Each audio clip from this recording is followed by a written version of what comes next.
देखने आया हूँ। आपके नगर की बहुत सुंदर संस्कृति है, मगर आप, क्या बात है आप में?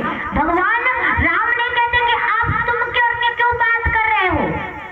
आप तुम करके क्यों बात कर रहे? नहीं कहते, बोलते आप अबोध बालक हो, आप चलिए ना हमारे साथ, हमें नगर में दिखा लाइए नगर कैसे है, हमें नगर को दिखा लाइए। बोले तुमको क्यों ले जाएंगे? हम नहीं ले जाएंगे, हम तुमको नहीं ले जाएंगे। क्यों ले जाए?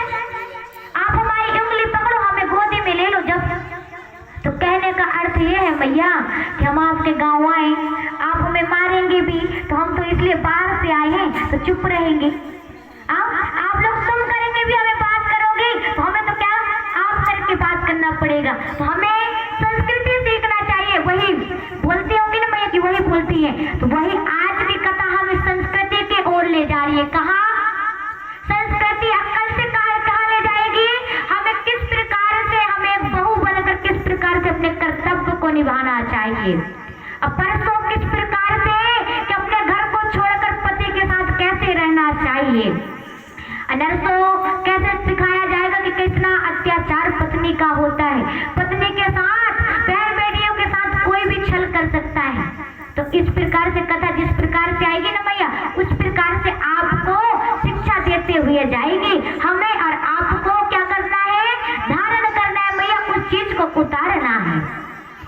तो वह शिक्षा नीति को हम और आप उतारेंगे। तो जब गए मैया तो वो तुम करके, अब लक्ष्मण जी कहते तुम ज्यादा बनते हो, हम तुम्हारे गांव में आए, तुम करके बात करते हो, हम आप करके बात करते हैं। तो बोले तुम कौन हो, कहीं के लिए तुम्हें आप बोले? तो बच्चों को संस्कार देना चाहिए कि गांव में कोई भी हो, छोटा हो बड़ा हो, सबसे आप सभी छोटे रहे बड़े रहे, मगर सबको आप करके बात करना चाहिए। क्योंकि हमारे अंदर सहज संस्कार रहेंगे तभी तो आगे बढ़ेंगे मैया। क्योंकि संस्कार हमें कहीं झुकने नहीं देती। शिक्षा हमें हो हमारे अंदर, तो हमें कोई है कि हमारे पीढ़ी आगे बढ़ाने में हमें कोई आगे काट सके, हमें उस पर झुका सके। हमारे अंदर सबसे बड़ी क्या है? हमारे में नम्रता और ज्ञान और मर्यादा, धर्म, ये सब रहेगा तो हम आगे बढ़ते जाएंगे। आइए समय का ध्यान देते हुए सुंदर भगवान की आरती सुंदर आप सभी को बड़े हर्ष के साथ सूचित किया जाता है। कल भगवान का विवाह होना है, तो सुंदर आप अपने से तैयारी से आइएगा। सुंदर भगवान जिनके घर लड़कियां हो, लड़के या लड़की, तो दोनों बालिका ही बालिका रहे या बालक ही बालक रहे, सुंदर भगवान राम और लक्ष्मण जी बनाकर सुंदर ले आइएगा, सुंदर विवाह होगा। अगर आप लोग कंजूसी भी करेंगे तो कोई मतलब नहीं भैया, बस बैंड मंगा लीजिएगा मैया। आप लोग को बार बार बोले आप लोग 10 रुपए देंगे ना भैया, तो हम सबसे ज्यादा देंगे, 50 रुपए हम दे देंगे, ठीक है ना भैया? क्योंकि आपके गांव में है तो हम भी तो आपके इधर के हुए मैया। हाँ, कौन कंजूसी करेगा? ऊपर हाथ कर लो जल्दी से। अरे पापा जी वहाँ देखो, ऊपर कंजूसी करने के लिए बोल रहे भैया, देख लीजिए भैया, जो कि पापा ही आगे सबसे बढ़ते हैं।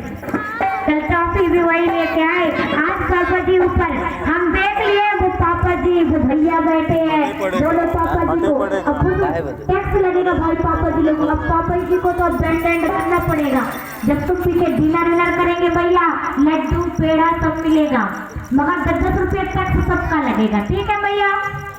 टैक्स न दीजिएगा भैया, नहीं पता चले कि टैक्स मांग रहे आइए ना करो आप। नहीं, कल आप लोग अपनी सहेलियों को भी लेके आइएगा, सखियों को भी, ठीक है भैया? कल के बिटिया का कन्यादान करना है ना, सोना चांदी हीरा मोती घोड़ा हाथी सब, ठीक है ना भैया? हाँ तो भैया हम गरीब आदमी है, हमारे लाने जितने हैं ना, हमारे पंडित जी के लाने प्रधानी कुर्ता कल लेके दे देना, कल सब नए नए वस्त्र पहनते ना भैया। हमारे लाने में कोई पगड़ी वगड़ी ले आना भैया, है ना? कोई धोती वोती लाके सुंदर, हमारे महाराज जी है ढोलक वाले भैया को सुंदर। भैया दे तो सकती हो, हम लोग तो गरीब आदमी है भैया, आप लोग तो राजा हो,